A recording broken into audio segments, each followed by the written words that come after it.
let's begin. Yo, real quick, before we jump in, and if you're watching this, odds are you felt, pressure, you feel me? Trying to keep up with today's world, trying to stay trendy and all that. Me being a YouTuber / podcaster was quite an experience, to be honest, because I didn't know where to start.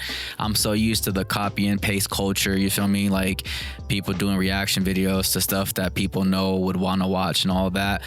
But it was kind of hard for me because I've never been that type of person to follow. Don't ever think or believe that you gotta smoke what they smoke, drink what they drink, wear what they wear, be a part of whatever it is they made you do. And guess what?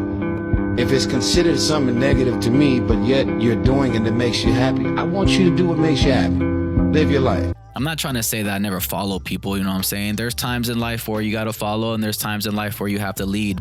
However, I feel like in today's society, we are kind of pushed or influenced to give up our authenticity and our originality for what works. You just gotta know what you stand for and know what you represent, know what's true to you. Because you can't please everybody, but you could be true and you could be yourself and comfortable in your skin and just represent what's real to you. It's just being authentic, and people can see a mirror of their truth in you and be like, I would carry it like that, or I could respect that decision. This video is going to be, pretty quick. Just want to inspire people to be themselves, you know what I'm saying? Because God created us all differently, I know we're all humans, we all eat, we all bleed and all that, but God has given every single individual, a beautiful talent, beautiful skills, different destinies and all that. Listen, folks, my talent is unmatched. I throw down tariffs like nobody else. Canada, Mexico, China, even Bikini Bottom. It doesn't matter. If they want the smoke, I'm ready. Nevertheless, today I'm just going to be flipping the script. I'm going to talk about my experiences and stuff like that, because let's be honest, copying what's trending might get you views, it might get you likes and all that. And it also might get you clout because, people want exposure and all that. But I don't think it's worth you losing your originality. You know what I'm saying? My biggest advice and my biggest learning in my life is the importance of truly being ourselves, and not to beat ourselves up if we're not, but to be very compassionately curious about what is it that's stopping me from truly being myself. My addiction to candy? Because I feel like the reason why that's so bad, because it takes you away from your purpose. And I have covered purpose a lot in my podcast.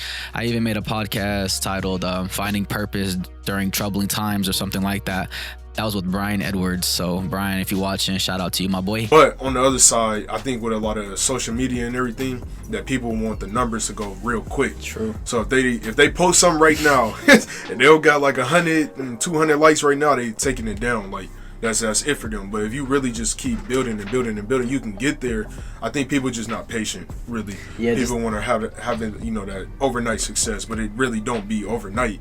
It be work put in, and then you feel me, one night. That's when you take off for that. That's all on God's timing. That's what J. Cole said too. J. Cole, I forgot one of his concerts, but he was like, if you was to get overnight success, you wouldn't be as happy. You know what I'm saying? If you just wake up with all the money in the world and you had all he said it does something to you. So that's so true. So we have to love the process, because at the end of the day, that's what we're gonna remember. We're gonna remember the process. We're not gonna remember how much money we have in our bank accounts or how many girlfriends, boyfriends, whatever. Insubordinate and churlish. So with my experience being a YouTuber and all that, I tried blending in, and it just didn't feel right with me. It just didn't sit comfortably. I was just like giving up my true self for a facade, and I was just like, nah, I can't do that, bro. I really can't do that. Nope. I tried to play it safe, tried saying what I thought people wanted to hear, doing what seemed popular at the time, and yeah, it felt cool, but for a second, only for a second.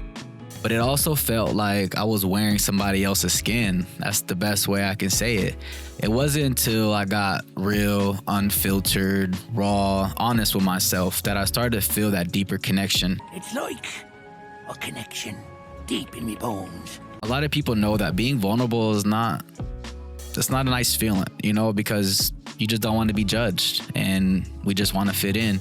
But being vulnerable in my podcast really showed me who's there for me, who's not. And I'm not here to satisfy everyone. I'm here to satisfy myself and satisfy those who resonate with my message. But that was the hardest thing about being a content creator or making a podcast, was talking about things that I felt matter to me, because I've experienced a lot of people being rubbed the wrong way with my beliefs and all that. So being vulnerable, it sucks, but it also brings you closer to where you need to be. Look, here's the thing. Fine. Listen, I'm gonna be honest with you. I'm kind of retarded. So when you stop copying and pasting and start creating from the core of who you really are, something shifts. You stop attracting fans and you start attracting tribes. Like, there are certain people who I never really click with until I started doing my podcast. Like, people who I went to school with for years and years, and we never even spoke. But it took me to have a podcast for them to be like, yo, you know, I admire what you're doing and it's very inspiring, this and that. Good for you. Let me give you some real talk examples, like what I mean about being vulnerable and all of that. So I don't like getting too personal about my life because, you know, it's my life and it's kind of hard to talk about things that, you know, that once affected me, you feel me? But I opened up this podcast or YouTube channel when I got a divorce. So after I got my divorce, I honestly was really depressed. Like, when doves cry.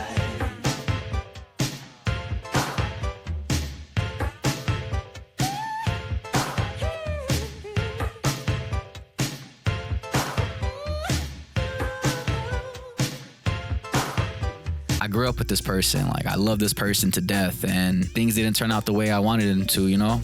A lot of mistakes and tears.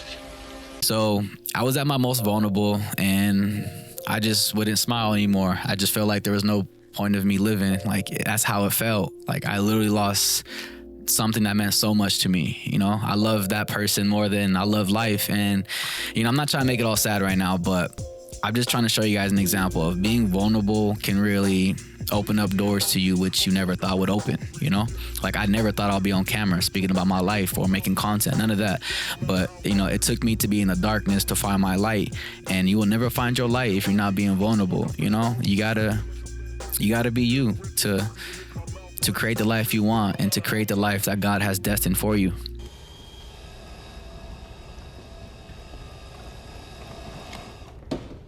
How about new? So interestingly enough, those videos that I thought were like, I don't know, cringe, or like where I felt like I was playing the victim card, people were resonating with that. People were messaging me and telling me, yo, thank you. You know, I felt that, you know, and that's when I realized it's not about going viral. It's about going deep. You feel me? It's about going deep within the roots and plucking out what doesn't work and watering that which gives you sustenance. It's such a pleasure to understand the beauty behind the unseen. And I'm not saying I'm some saint or I can see the unseen world or anything like that, but I have always been a person who valued things that we cannot see with the naked eye. Like, I know that there's a God out there, you feel me? There's this quantum field of intelligence that is working in your favor, you know? And a lot of people are programmed to not even think about that anymore. Perhaps. People only believe what they see physically in front of their eyes. To believe in the unseen is truly a blessing, you know? The whole value of blind faith and all that. We're not supposed to see before we believe. We have to believe before we see. What?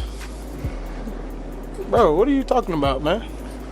I don't know if that makes sense, but that's just something that resonated with me, because we're always taught to believe what we can see, you know?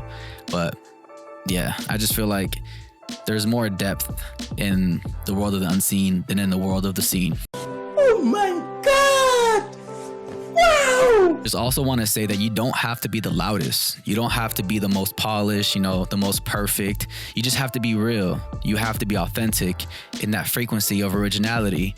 And, you know, when you broadcast it and, you know, be vulnerable and, you know, have people watch your shit, it kind of shows the type of person you are. It shows that you're willing to be a leader. You're willing to, you know, embrace your flaws, because there's a lot of flaws that I had making these videos, you know what I'm saying? There's a lot of things that I said that I wish I would have fact checked, or there's a lot of things that I said that I didn't even believe, but I was just saying it because I felt like it was relevant or everybody, you know, was talking about it.